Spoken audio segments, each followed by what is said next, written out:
The following presentation is brought to you by the Realm Network. It's right about time again to swerve again, confuse the general fans again.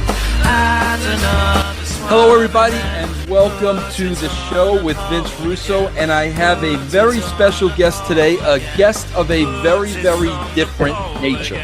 And let me say this, I think I'm fair in saying this. I really do. I think that this guest, my guest today, may have been blessed with the genes that any kid could have been blessed with. I mean, let's face it. Listen, I worked with his dad, who, if anybody knows him, and a lot of people do, whether you know him personally, whether you just know his work, there is no question that the man is an absolute genius. And as far as mom is concerned, listen, I happen to know firsthand that mom is gorgeous. I've had the opportunity of meeting mom on a few occasions. And, his mother is gorgeous. So between the brains and the beauty, this kid got handed it all. I don't think he made out too bad. And I'm talking about the son of Mick and Colette Foley, Dewey Foley. Dewey, how are you, my friend? I'm doing so well, Vince. Thanks for having me. And that's a pretty cool introduction you just had with my mom, because I actually have a few things written down in front of me that I wanted to bring up just in case I got lost. This is my first podcast, first interview sort of thing. And one of the things I had was brains and beauty, which was written down. I was going to say my dad has the brains. My mom has the beauty. I think I have some of the brains. Apparently you think I have some of the beauty too. My sister's obviously got the beauty too. But I think the thing that my dad had and still has that distincts him from everyone else would be the third B. He's got the brains, a little bit of beauty, but he's got the balls. Yeah, I knew you were going there. And listen, Dewey, for all we know, your dad could have the beauty, but like with all the hair, we never really got a good look at him over the years, to be honest with you. But behind it all, Mick is an attractive man. But Dewey, your mother, Colette, I mean, correct me if I'm wrong, but she used to be a model in her day, true? Yes, she's told me a few stories where she'd be working with the likes of Tyra Banks as a Wilhelmina model. She had her own journey. She was also 13, 14, 15 years old when she would be by herself traveling around the world doing the modeling. So after my dad became a professional wrestler, in 92, 93, I was born in 1992. She had to obviously stop her career to start taking care of me while my dad was on the road. So I don't think she gets as much credit as she does. So she's obviously been a big part of the family of 4 kids that we have, and she deserves a lot of the credit for when my dad was on the road making all the money for the family. Hey, Dewey, do you know how your parents met? I'm curious because, obviously they came from beauty. I was going to say, but obviously they came from 2 different worlds. It is a case of the Beauty and the Beast. I mean, when you see the 2 of them together, I think that's fair for me to say. How did they meet, Dewey? All right. I've always tried to tell this story correctly, but I feel like I leave a detail or 2 out. Pretty much, they met at the Riverhead Raceway, which is a speed track in the east coast of Long Island, New York.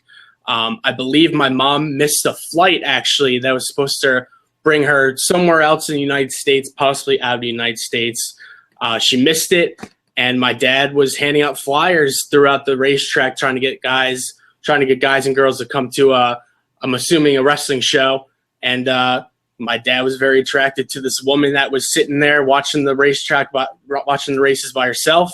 He tried talking to her. I believe that he gave her his phone number, and she didn't say anything back really, but she did eventually contact him, and they went on their first date a couple weeks later, and they're still going strong. Now, Dewey, not for anything. Listen, I'm not one here to even attempt to school Mr. Mick Foley, but isn't the idea to get the woman's phone number, Dewey, with all due respect? I would assume. Now, Dewey, I have to ask you this, bro, because listen, Long Island's going to be a lot of talk on this show. Obviously, that's where I was born and raised. I missed the heck out of it. You were born and raised there. You're still there. So Dewey, was your mom from Riverhead? She was not. She just happened to be over there, I guess. She had a place in New York City. She went to a school in New York City. So that's where she was based out of. But I know that she was doing her own thing at that time. And like I said, she, just happened to be there on that one day. And that it's pretty cool how special moments like that could just happen out of nowhere. Exactly. And here you are, Dewey, which leads me to my next question, because I never asked Mick this. How did we come to Dewey? All right. So again, another kind of family-oriented story. My mom, Colette, she had a dad named Hugh, so everyone would call him Huey, and he actually passed away before I was born. So my parents wanted to honor Hugh by calling me something similar. They weren't sure if they wanted to name me after him with the same name or something similar. So out of Hugh and Huey came Dewey, and it's pretty funny because I have a 12-year-old brother, the youngest of four, and his name is Hugh, and we call him Huey. So there's a Dewey and a Huey, but there's no Louie. I got to tell you, Dewey, it just seems appropriate that Mick Foley, would name his son Dewey. It just makes sense to me. I mean, it fits. I think it's perfect. So Dewey, I know your dad went to Ward Melville, and I know his dad was a gym teacher there. So did you go to Ward Melville as well? No. We stayed in Long Island. We actually didn't stay, but I was born in Long Island. You went to Florida, right? You went down to Florida. Yeah, there was Georgia first when he was with WCW, then Florida when he was with WWF, now WWE. And 2001, we moved back to Long Island. So I went to Smithtown East, which Smithtown East and Ward Melville, they're about 15, 20 minutes apart. And and I'm sure you're very familiar with, I was a Sachem Flaming Arrow. Okay. Yeah, so I'm sure you know the name. Yeah, we played them baseball, basketball, football, all those sports. Now, Dewey, where were you in? Where did you live in Georgia? Because I lived in Georgia too. My stop at WCW. I don't remember the town. All I know is about an hour away. I don't know the direction. I was pretty young back then. It's when I didn't really, have a say in anything like that. So that. About an hour away, and that was 93, 94, 95, about those years. Now, Dewey, I have a couple interesting questions to ask you. Now, Dewey, I did the math, and I just want to I just want to confirm it. You're about 23. I am 23. Yes, you are 23. Now, Dewey, did you also just start a new job or something? Yeah, I graduated college, which was a pretty cool story in itself, but transferred a few times to a few different colleges. Finally graduated in December of 2013. Worked a couple internships with sports teams in between, and I finally had my first full-time job at Texas Wesleyan University in Fort Worth, Texas, and working as a hall director. So I'm kind of helping college-age kids just learn that transition from high school to college, and then from college to the real world. I'm kind of a resource for them. But a pretty cool things are, it's pretty local to where WrestleMania 32 is going to be in Dallas. And the most famous alumnus from this school is actually The Undertaker. Oh, wow. Yeah. So Dewey, did you go to college in Texas and then you stayed there? I went to school for college in Long Island. Then I went out to central New York, SUNY Cortland, which is kind of near Binghamton, Syracuse. Right. With a degree in sport management. And now I'm here in Texas, starting my first real job. So I'm pretty excited. So Dewey, you just moved out to Texas then? Yes, I took the drive 4 days ago, got here 2 days ago. Wow. Hey, Dewey, listen, that's got to be tough because, listen, I had the honor and the privilege of actually having a sleepover at the Foley's house one night. So I got to see firsthand, and I know Mick too, man, and I know your mom a little bit, the tightness, the tight, very close family, the Foleys. Yeah. Bro, how tough was that for you to get in your car and drive to Texas? It's actually not as tough as people think, or as my friends may think. I like to refer to us as the dysfunctional Foley family. We're not exactly the normal family by any means. Starting with my dad being on the road, making a living, supporting all of us financially, things like that. So because of that, I was able to kind of mature very quickly, almost act as a parent to my younger brothers and sisters. I really liked taking on that role. And but at times it was difficult because I just wanted to be myself, to be, the young teenager that I was at the time. And it's all right with me to leave them because they left me when I went to school. So normally when you go to school, let's say, to college, the kid is supposed to be the one leaving the parents. I actually stayed home for college, and they go, hey, we bought a place in Florida, so we'll see you around. Yeah. So I kind of did that to my kids too.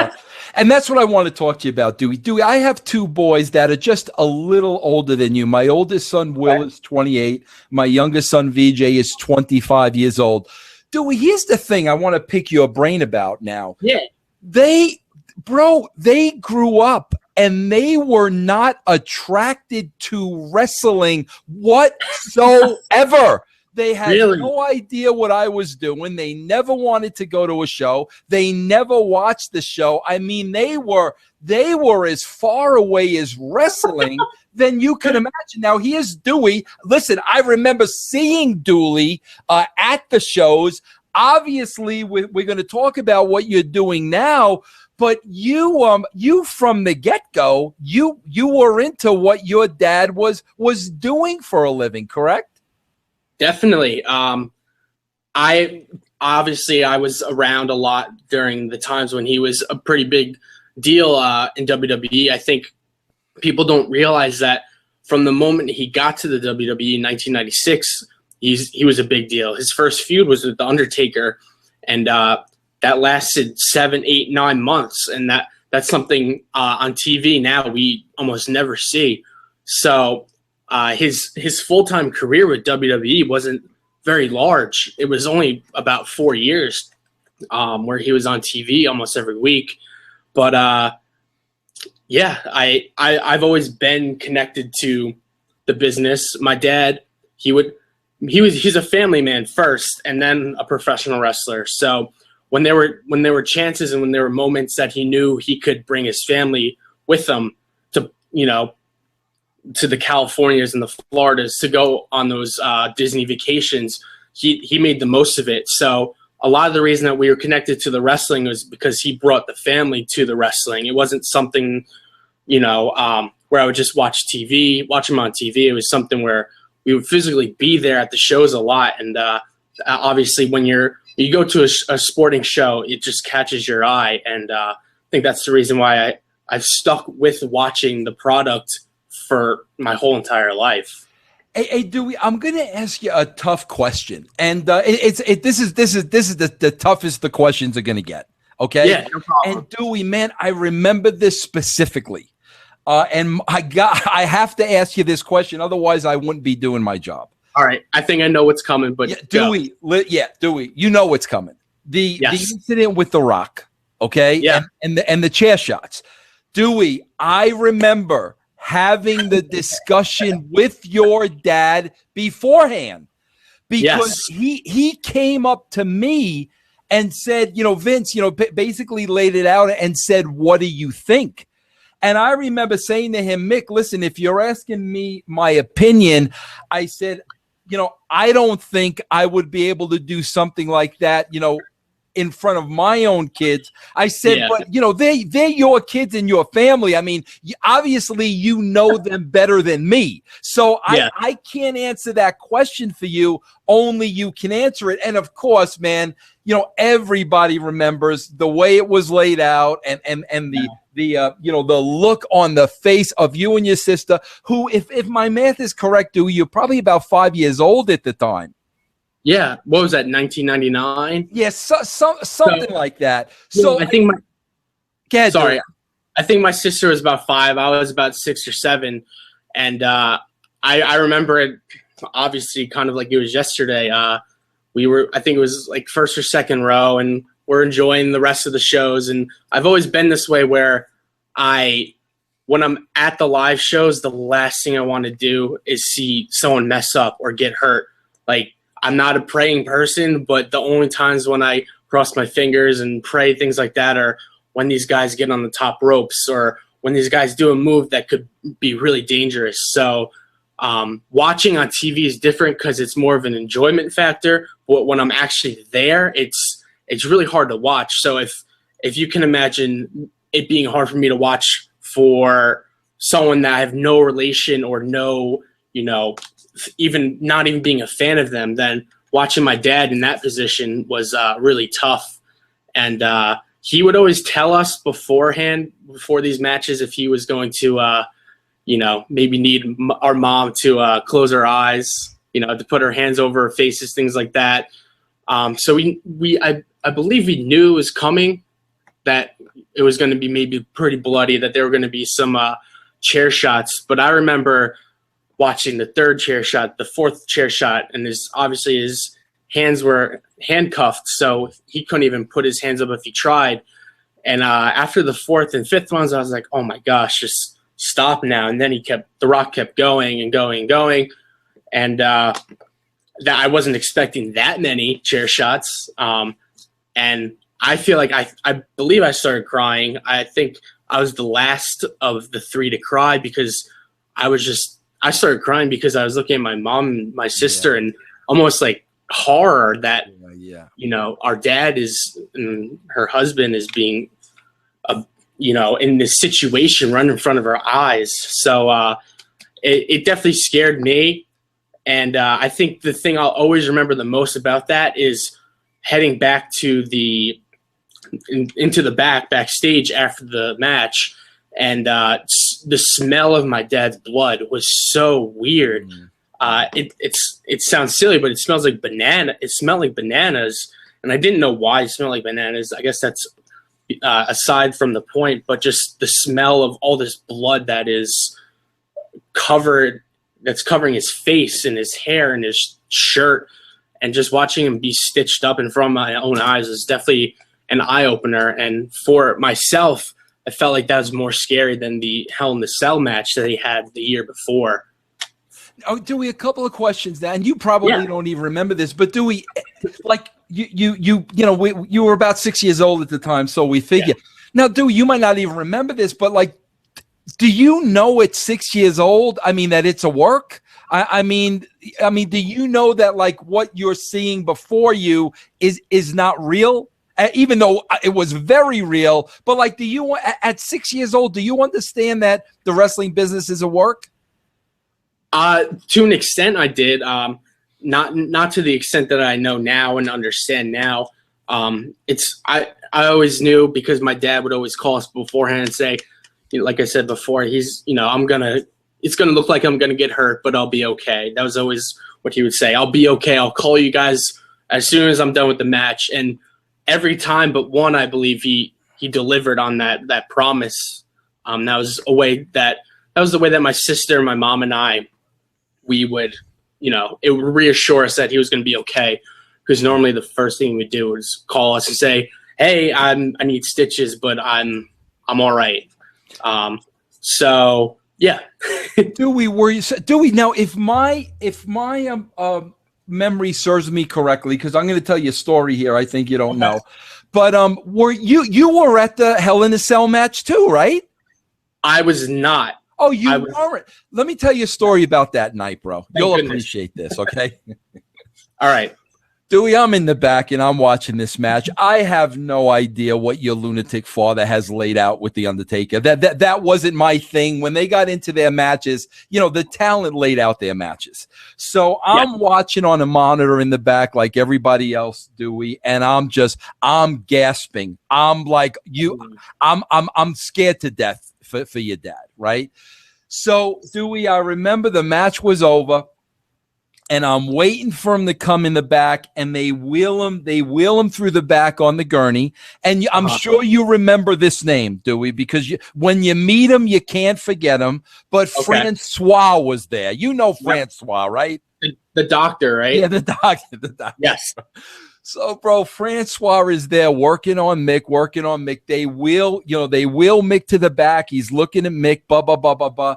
And there was like maybe, Dewey, a 30 seconds when I was alone with your dad, right? Dewey, I'll never forget this as long as I live. Bro, his teeth were through like his upper lip, okay, bro? And he was beat to hell, Dewey. And he looks up at me, and this is what he asks me when it's just the two of us alone. He looks at me and he says, Vince, was the match better than Shawn Michaels? And Dewey, exactly. I was like, bro, I looked at him and I'm like, bro, are you like nuts? Are you just like out of your mind that at this point in time? But bro, that's all he cared about at that point, was that he put on the best performance of a lifetime. And that was always your dad, bro. I mean, oh my God, Dewey, there will never, ever, ever be another Mick Foley for his, in mine or your lifetime, bro. No, not at all. And that's the thing that that was his main goal, is he was putting on a show for the people who were paying money to go and see it, to the people who were turning it on the TV. If he felt like he didn't put his all into a performance, or that he gave 100% every time, then he felt let down. And that's something I think that trait is it's a good trait, but it's a bad trait, because like we've seen in his career, he's always tried to outdo not only other people but himself. So there would be dangerous matches at a pay-per-view, and then 3 months later he would outdo that match, and then the cycle would continue. And that's where he started getting pretty hurt, pretty injured all the time. Well, Dewey, now listen, I didn't bring you on here to talk about your dad. This is your interview, and I wanted to talk about you, but we had to talk about those couple of things. But Dewey, here's where I'm going to do the segue. The thing with your dad, the one thing, Dewey, that you just explained beautifully, the one word is pride. And to this day, Dewey, like I'll say this, bro. Whenever I turn on the WWE, I never, ever, ever see an in-ring performer just go through the motions. I mean, every week I'm seeing these guys bust their rear ends, giving it 120%. I don't care who they are. I never see a WWE talent going through the motions. Okay? Yeah. But Dewey, I got to be honest with you. This is, in today's wrestling, this is where I really get pissed off, and it goes back to the word pride. Okay? Just like your dad would perform in the ring, I would feel the same way about the show I wrote. I always wanted this week's show to be better than last week's show. And Dewey, just like your father, I mean, thank God physically I wasn't, going through cages, but I'm telling you, every week I agonized over those scripts, wanting it to be the best it possibly could be, not wanting to let Mick Foley down, or The Undertaker, or Austin. And there was such a great deal of pride being put into those shows. Yes. Why I get so pissed off today, Dewey, when I watch this product, and I'm watching it from a writer, producer standpoint, I'm looking at this show, And the question I continue to ask myself over and over and over again is, where is the pride? Like when this show is over, how can the writers of the show, regardless of who they are, Vince McMahon, Triple H, how can they look at that end product and look in the mirror and say, you know what? I gave my absolute 150% all. Because, Dewey, a lot of times when I watch the show creatively, I just feel like they're going through the motions. I feel like there's a lot of filler. They're trying to make the matches, super long to eat up time. Yeah. And just the creativity of what the show used to be, to me, is just missing. And Dewey, like right now, I'm going through a process of I'm going back and I'm watching shows from the Attitude Era, and I'm kind of dissecting them here on my site. Yeah. And, watching the current product and watching that product, bro, it's two different worlds. And, I get pissed off because, a guy like Triple H will sit back and say, well, it's a different time. I don't even know what that means. Like, because it's 2015, you can't write a compelling show like the one that was written in 1996. Like, that comment just makes no sense to me. The reason why I'm going down this road, Dewey, is I know you're an aspiring wrestling writer. Okay? Yes. And Dewey, I have to tell you, bro, and nobody's even going to believe this. This is the God honest truth. I got to add this, Dewey. Let's see. 7. Okay. Dewey sent me. Now, Dewey, I'm assuming you sent these scripts into the WWE. Yes, I have. I have no idea how far they've reached, which, it would be nice to know how far they've reached. But the answer that they gave me was that they can't really do anything with them or get in contact with me until the next official position for a creative writer's open. And to an extent, I understand that. And that's fine. But I would just love for, the main few, 3 or 4 people to look at it and just not, I'm not trying to show anyone up. I'm just trying to show them that this is what I can do. I can utilize so many superstars at a time.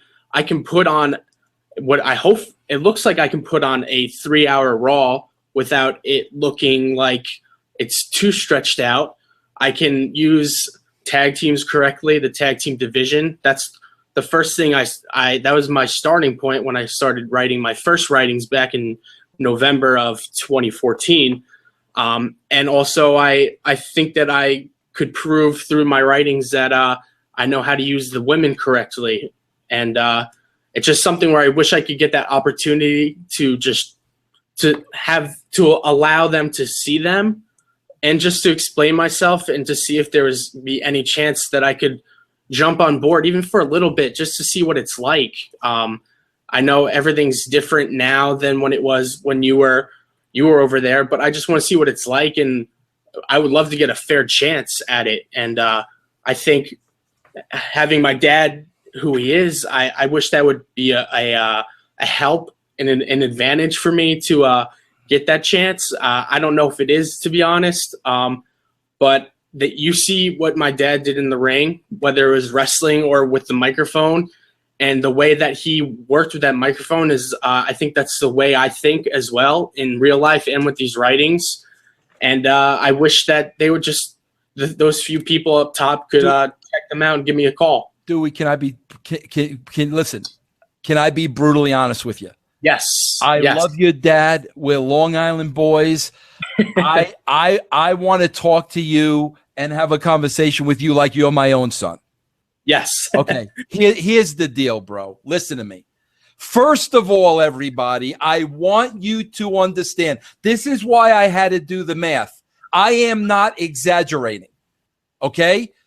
Dewey Foley wrote 527 pages of content. Dewey, I'm going to say that again for dramatic effect. Dewey Foley wrote 527 pages of wrestling scripts with dialogue, with promos, with laying out the matches. A through Z, it was all there. Now, I am going to tell you firsthand, I've worked with many, many, many writers in my day, okay? Outside of myself and Ed Ferrara, okay, nobody did this. Everybody wants to sit back and have the big strokes and the big ideas. Nobody wants to go through the actual sitting down, having to write it, tying everything together, making sure the show bills as it goes on, dotting the I's, crossing the T's. In other words, the grunt work. The dozens and dozens of hours that go into writing a successful wrestling show. Yes. Dewey Foley wrote 527 pages of detailed wrestling content. Dewey, I don't care who your father is. Listen, don't give me, maybe my father can help me who he was. Dewey, bro, I never saw anything like this in my freaking life. Listen, I don't want to get you in any trouble. The WWE hates me, Dewey. For some reason, they go out of their way to try to discredit me. I had nothing to do with the Attitude Era. They bury me in their Monday Night Wars, whatever they want to do. And that's why, I'm trying to be so careful here, because for however I got my heat, I don't want my heat to transfer on to you. But Dewey, you wrote 527 pages of beautiful, detailed wrestling. I don't care if there isn't a spot. Dewey, I'm telling, it don't matter that your father's Mick, bro. This stuff is unbelievable that you put together at 23 years old, Dewey. Thank you so much. And I don't want to go into too much detail until you want to ask a few questions about it possibly, but there were, just to explain the 527 pages, there were 3 different samples in between those 500 plus pages. And one of them was a joint sample that my friend Chad Barbash and I wrote. And I guess we could, I guess it was kind of like the writings that you and Ed would have, because it was much easier to write, I'm assuming, when there was less people. Absolutely. And that's what we were able to do. We wanted to go back and forth to show them, or to show whoever wrote it, that 2 people can come up with a great sample, just to show them so some of that wasn't done all by myself. And that was the whole point, was for my friend Chad and I to show that people can work together to put out a good product, even if technically we have no experience. Dewey, here's where I want to get brutally honest with you. And listen, I'm fairly confident your father would back me in what I'm about to tell you. Because this is the part, Dewey, this is the reality, and this is the part that sucks. Listen, bro, if I were in charge of any wrestling organization, and unfortunately I'm not, but if I was and I received what you handed me, bro, 5 pages in, I would have been calling you. End of story. Okay, but I'm not in that position. But listen, Dewey, here's what I'm a little concerned about. And I want to see if you kind of know of this. Maybe your father's had discussion with you. You're an intelligent human being, bro. What you wrote was genius level, Dewey. But Dewey, here's the deal. And I'm sure you know a lot about this, being raised by Mick Foley. The wrestling business, Dewey, is like no other business. And where that stems from is the wrestlers themselves, going back to the beginning of the business, were hired as independent contractors. Okay. Yes. So in other words, Dewey, from the start, they were all pitted against each other, all competing for the same spot. Right. Yes. So Dewey, fast forward 50 years later, you still have the same mentality in wrestling. Everybody is still protecting their spot. Yes. Like Dewey, you work for a college now, you said? Yes, I do. Okay, well, Dewey, the college you're working for now, okay? This is how a normal business does it, Dewey. They get your resume. They get resumes from kids your age. They go through these resumes and they pick out the best candidates that are going to help their company grow and blossom. That's what they do. That's why Dewey Foley got hired. Bro, in wrestling, Dewey, unfortunately, it's the complete opposite. If you're a threat to anybody and they're in their protect their spot mold, the last thing they want to do, bro, is bring in somebody who's smarter than them. Because like I said, bro, they're in the protect my spot mode. This kid is only 23 years old. He's Mick Foley's son. Look at this, 527 pages here. I can't compete with that. So, Dewey, what they'll do is rather than say, get that kid's freaking cell phone number now, what they'll do opposed to that to protect themselves is, well, when another spot opens up, we'll give you a call. And I pray to God, Dewey, I'm wrong about all this. I really, I hope the WWE shoves it up my backside by calling you tomorrow. But with what I'm telling you, do you understand that? Do you realize that? Or do you just think, you know what, if my work is better than everybody else's, they're going to give me a shot? I completely understand where you're coming from, because I've had so many conversations like that with my dad. He's obviously been a great resource in giving me the feedback, not that I want to hear, but that the realistic feedback. And obviously, people like us probably wish it wasn't like that. The main thing about me is I want people. This is outside of wrestling. This is just my life. I want people around me to be happy. I want them to be successful. And I, somewhere down the line, would hope that in one way or another, I've motivated them or made a positive impact on them. So everything I've done in my entire life is based on those couple things. And it sounds silly, but the writings, this was meant with in mind, what would the WWE universe want to see? What would they get the most joy out of? And you read it, so I know that you will understand. But there's pieces in there that I know that people who watch the product would want to see and would love to see and would be begging for more. And I feel like that obviously is sort of missing right now. But I understand the whole process, and I understand that maybe I'm too nice to be treated the right way and things like that. But when it all comes down to it, the reason I wrote it is because I know that people who love wrestling and sports entertainment would love to see this be put on their TVs on a weekly basis. And there's no question about that, Dewey. And Dewey, that's why I get so hot on a week-to-week basis, bro. It's not personal with me. I'm 54 years old, bro. Me going back there and writing at this point in my life is the equivalent of your dad coming off the top of the Hell in the Cell. It ain't gonna happen anymore. So like, it's not personal. I'm thinking about the people at home, the wrestling fans, the casual wrestling fans that have disappeared. What do they want to see?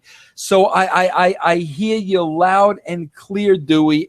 But like, God, my biggest concern is, and I say this all the time, man, and your father will tell you this. It's so hard to be a nice guy and Yep. survive in the wrestling business, man. It's because you're dealing with, pardon my French, a lot of pricks, and it's tough to be a nice guy and just want to go to work every day and do the best job you can do when, because of your talent, you're going to intimidate people, and they're going to do everything in their power to bring you down. And that's the underside of the business that is really holding it back right now. That's why the business isn't growing. There isn't new blood like Dewey Foley. That's what is needed more than anything. And as long as that opportunity is being shut out, there's going to be no growth in the wrestling business. Yeah, I completely agree. And I understand that. And it's unfortunate if I never get my chance, because I know that I'd be able to succeed and excel in a position if I were given a position. But I have a pretty good, resource in my dad, and I understand most of the process. And it would, like I said before, it's like you said before, it's about the pride, and it's about caring. I would not take any offense if my ideas weren't used in certain situations, if there were better ideas that came along. And I think that's something I would hope that they'll look into more, is just doing what's best for the people who watch it. They have the slogan "Best for Business," and sometimes they use it purposely on TV as almost like a joke. But it's true. If you give the people what's best for business, then your business will prosper. And I don't know if they're doing that right now to the full extent. I don't want to say they are or they aren't. I don't think I don't know if they think that's true, that they give 100% every Raw and SmackDown and pay-per-view. But that's something that if I were in that position, that I would have sleepless nights all the time trying to come up with things that would be engaging and that people would love to watch. Yeah, Dewey, I don't want to get into the specifics of your writing, because Dewey, I'll be honest with you, I don't want them to take it. I would love to talk to you about the writing, how you put this together, how you came up with this. I don't think you should give that away, Dewey. I honestly don't.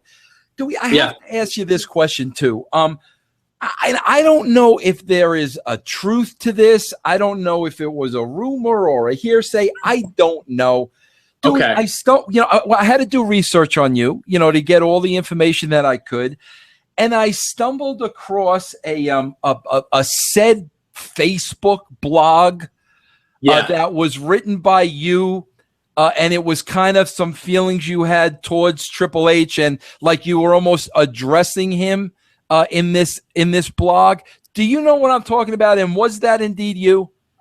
Yes, it was me. And I think the cool thing about me is that I'll admit to mistakes. And I'm not going to say, "Oh, it wasn't me." I'm not going to lie. It was during the Royal Rumble after the Royal Rumble of 2014, when when it was Daniel Bryan wasn't even in the Royal Rumble match. And I definitely said a couple of things that right now I would definitely never say, and it has nothing to do with the fact that I want to work there. It's just the fact that I was kind of ignorant in what I said, because, to be honest, I have no idea if that was even Triple H's call. And I threw a couple F-bombs around, which I'm not proud of, because that's one thing that I've been trying to do better is to be reasonable and to speak more intelligently. And I think, as you can tell, I'm doing that really well. But yeah, I did put out something, and it wasn't the best thing to say to anyone. No one should be spoke to that way before ever. And yeah, I definitely effed up on that. But I think that's something, if they ever talk to me about it, I would hope that I could at least apologize and try to clarify and try to, I guess, advance and better from it. And but Dewey, can we be totally honest again, please? Of course, yes. Dewey, yes. Listen. Listen. That blog that you wrote, could clearly be used against you as an excuse if somebody doesn't want to hire you. It can clearly be used against you. But Dewey, listen, let's call a spade, okay?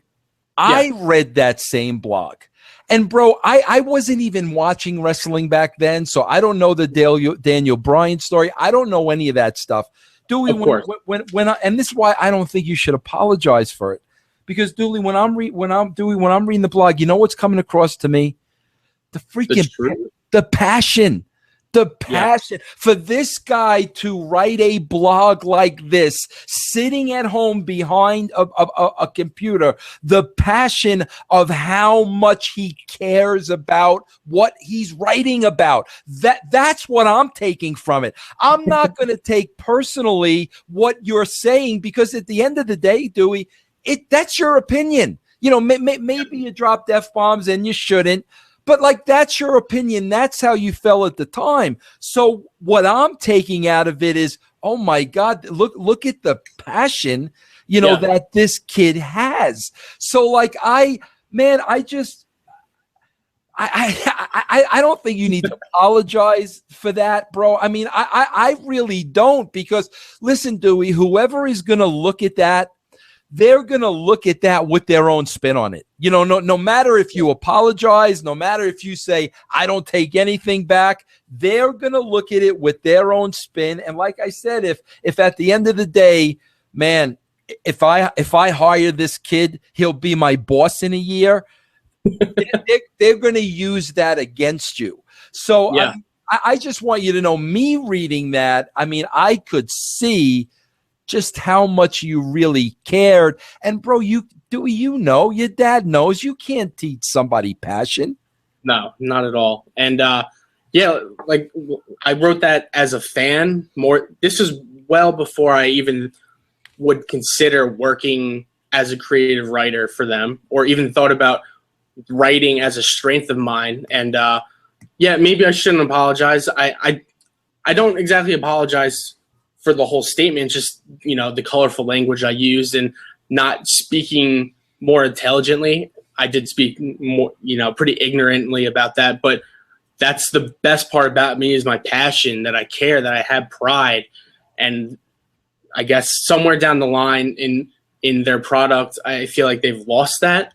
And I think that's why I'd be a perfect fit for them, is because I have that drive, and that I just can bring in the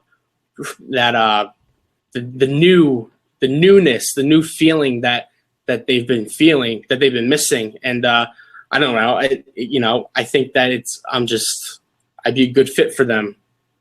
Dewey, I have to tell you this. Listen, bro, I can't tell you how many times I said this to professional wrestlers, and I'm going to tell you now, especially in the wrestling business, Dewey, there's so little you can control. All you can control is what a gifted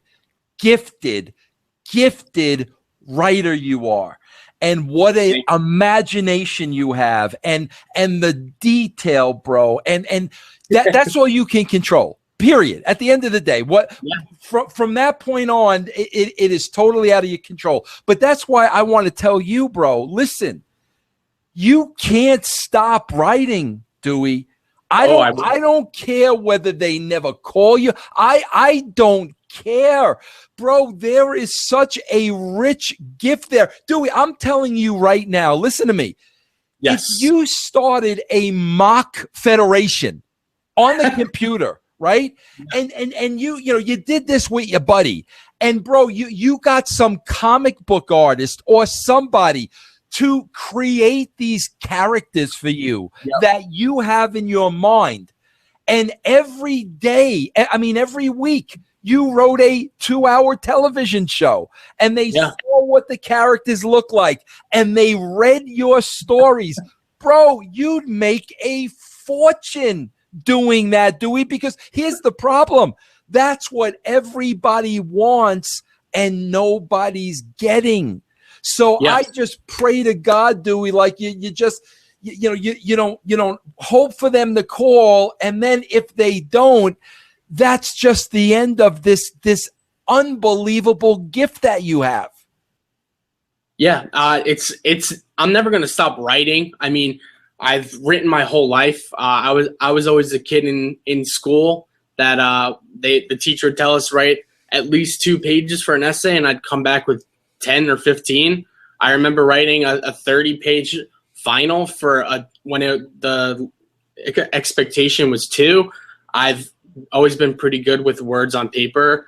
Every girl I've ever liked, they've got a poem explaining my feelings towards them. So this is just me, again, in a different form, writing about the passion that I have, and it just comes across as professional wrestling and sports entertainment this time. So whether or not this ever comes into fruition, it's not going to be the end of me writing in one way or another. And this is the best writing I've ever done because it's the thing I'm the most passionate about. And my dad and I have had this conversation where with the second generation, third generation families that they normally give those guys and girls a chance. But how cool would it be that someone like my dad, who is one of the best, in my opinion, all time with his mind and on the mic, it would be so cool if that second generation had a chance to do something more behind the scenes than physically actually being in that ring. And I think that's something I could bring to the table and bring it to the table well. Dewey, I don't know what to do now. Should I go on the Hire Dewey campaign? But see, I don't know what to do because I don't want to bring more heat on you than do you right. You know what I'm saying? Yeah. You can do whatever you like because it's been pretty cool because I know you've talked about me once or twice, a couple times on Twitter now. And my dad and my sister, who have big followings as well, they've gotten the word out that I've been writing, and there's so many people that seem interested, and it's really cool to know that people are backing me and supporting me based on the couple samples, the very few samples that I have posted on the internet for everyone to see, and it's really cool that people appreciate the fact that I care so much about something that in most people's opinions is not at their full potential in the Monday and Thursday nights that we see with wrestling and the WWE. Dewey, do you currently have a website? Yeah, I do. The website that has been updated as recently as yesterday, it's creativewwe.wordpress.com. And what that is, as of right now, there are about 2 months of booking. And that's the most detailed part that we've my friend Chad and I have done. And the reception, especially in the last 48 hours since we posted about a month of new content, it's just unbelievable. We've had, it's like 6,000 viewers, 6,000 views on it from 50 different countries. And people are showing their feedback on it. And it's just so cool to see that people like what I put out. And even them comparing it to the product that we see on TV today it's just so cool to even be in the same sentence as the way they see it is they could see it. People perceive my writings like they're watching on TV, and that's the best part, is that they could see what I write in words happening on their TV screens. And that's really all I can ask for, is that people can see that it's possible that my writings are good enough that they would watch it on a regular basis. Dewey, are you humble and shy? Yes, I am. Dewey, listen to me. I listen, bro. Yeah. You're going to make a lot of money. You're 23 years old. I think you're going to listen. I think you're going to make more money than your dad. I don't know. Listen, I don't know if you're as cheap as him and you'll be able to save as much. I hope to God not. But I think you're going to make a lot of money. Dewey, listen to me. Listen to me. Yes. I'm going to put my face on the screen so people can see how serious I am. Dewey, listen to me. You have to start selling and promoting Dewey Foley. I don't like that this website is creativewwewordpress.com. I don't like that, Dewey. Why isn't your name and your picture all over this website? You're right. I'm going to have to do that more. And you're about the fifth person in the last couple of weeks that's told me that I should make this into some sort of comic book and some sort of story that people will have to pay to see. And I think it's something that I would definitely want to look forward to doing.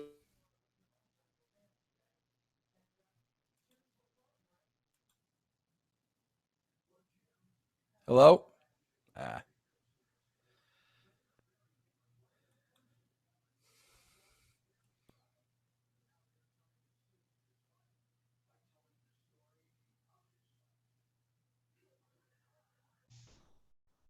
Dewey.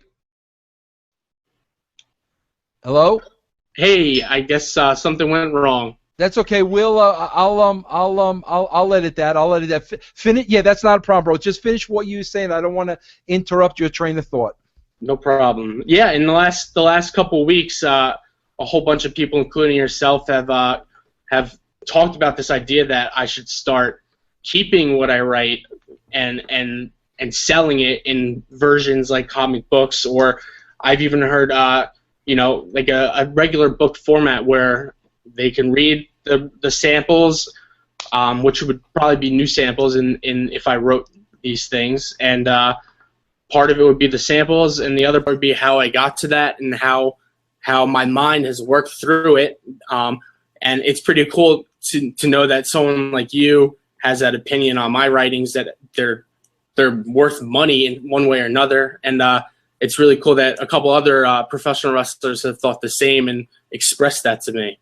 Well, Dewey, listen. Here's the deal, because I'm a little bit concerned, Dewey, because I know now you're just starting this full-time job in Texas. I know Yes. that. Dewey, listen, please. I read your stuff. You have to listen to what I'm telling you. I did this for over 20 years. Okay. Yeah. You got a real job now. The job is going to start paying you some nice money. You're going to you're going to start getting caught up in the job. Dewey, you cannot let this creative gift you were given go. You can't, bro. I'm telling you, Dewey. I know you got a job now. You got responsibility. You're out there on your own. But, bro, you have a gift. You cannot put this on the back burner. I really thank you so much for the compliments and the praise, and it's something that I've thought of already. I have a new job, but I have this passion that I know I can make another position out of it. So I feel like it's going to be like anyone inside the ring when they first get started. They love something so much, so they're going to do it no matter what. Most people that started wrestling, they were working jobs as well, and things, going to the gym, the ring at night, things like that. That's the way I'm gonna go about things. I'll be doing two big things at once, and I know I'm ready for a challenge like that because I love writing, but at the same time, I know I have to make a living. So it's just something that I'm going to go through, and I know tons and millions of other people do that at the same time. Okay, Dewey, I want you to make me one promise, though, before we leave. Will you do that for me, Dewey? Most likely, yes. Okay, now you came on here, and you basically made the statement. You basically said, this is my first podcast, correct? Yes. Okay, with that being said, Dewey, listen, I just have a feeling the next time I want to bring you on the podcast, you're going to be this big star, and I'm going to have to go through Dewey's people. I'm going to have to jump through hoops to get you back on the show. Please, Dewey, tell me the next time I want to bring when you're starting to tap into that potential, and Yes. I want to bring you up to this show for an update. Please don't make me go through your people and the agent and this. I got to get directly to you. Yeah, every single thing that I've ever done in my life, I think I haven't changed throughout. It hasn't changed the mentality or the person that I am. So what you see now is what you will always get. What people see now is what they're always going to get. And that's another cool thing about me. So, of course, I promise. And I'll be back here for sure. I can promise you that. And Dewey, I mean it when I said I could have, bro, literally, and maybe we'll do this off the air because, Dewey, I'm not kidding you. I could have sat here. I would have loved to talk to you all day about your writing, but I personally don't think you should give any of it away. That's why I didn't go down that road with you. But Dewey, can you now, now that everybody's seen this, now that everybody's put a face to the name, can you just tell everybody out there how they can continue to follow you and your writing through social media? Yeah. Well, obviously, my Twitter has a lot of my beliefs or my philosophies on how I would go about writing sports entertainment. So on Twitter, you can follow me at Dewey Have to. That's DEWEYHAVETTO. Sorry, it's nice little pun. And through that, you'll be able to read in my bio things like that of the couple links that I have where people can definitely read what I have released to the public. And people tell me the stuff that I have released. That my friend Chad and I have released is very good. But that's just going off the storylines that WWE in real life has. So as the writing progresses and goes later on, I think it gets better because ideas from, next year will be forming and circulating from the ideas that I had written, months previous. So it'll be all my writings, the storylines that WWE had, will be nowhere in sight anymore. So if people like it now, then maybe they're going to have to pay a little bit more to see the good stuff. Dewey, you want to know what's funny? I attempted to do on my website, I attempted to do a Russo Books Raw, but I was attempting to do it off of what they did. So, I'd write their week. I'd see their week of programming. I would come back the next week and write my week of programming, which was so far away from their week. And then I'd have to keep coming back to their week of programming. Yep. And Dewey, bro, I almost wanted to kill myself. Yeah, it's definitely tough to think that you have these really good ideas, but then you have to, they start from the ideas that WWE has presented to the audience and to the viewers. So there's definitely, it makes for good writing though, because you have to come from ideas that in people's opinions may not be the best, and then you have to create the best. So it's almost like this nice, difficult challenge that we'd definitely be up for the task for. Hey, Dewey, I want to ask you one more question. Yeah. Because Dewey, from what I'm reading, and I could be totally wrong, I've seen Noelle on TV where your dad is Santa, and from what I'm reading now, does she want to become a wrestler? She has thought about it. I honestly don't question her on it. That's the cool thing about my family is that we always support each other no matter what. We don't force anything on each other. My dad never said when I was 7 or 8 years old, "Oh, you're going to be the next Foley in the ring." He said,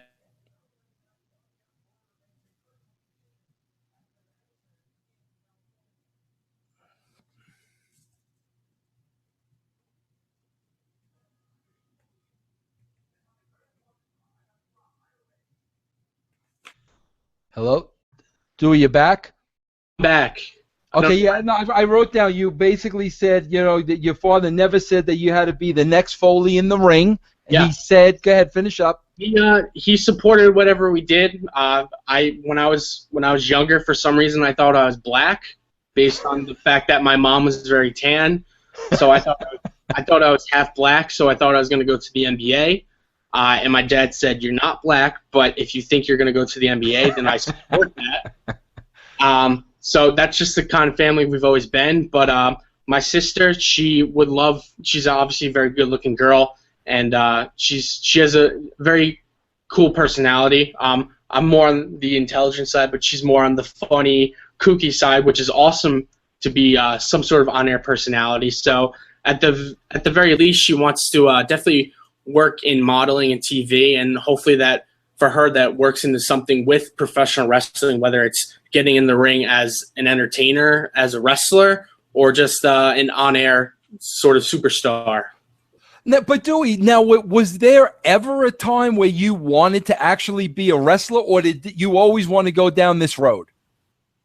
I always, to be honest, the same way I write the samples are the same way I would run an NBA basketball team. I've always thought I would be a very good general manager of an NBA basketball team.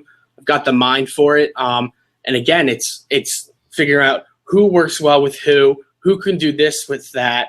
How much, how do you find talent based on having a limited amount of money for a salary cap? And those are things that I could see myself doing really well as part of a professional basketball team.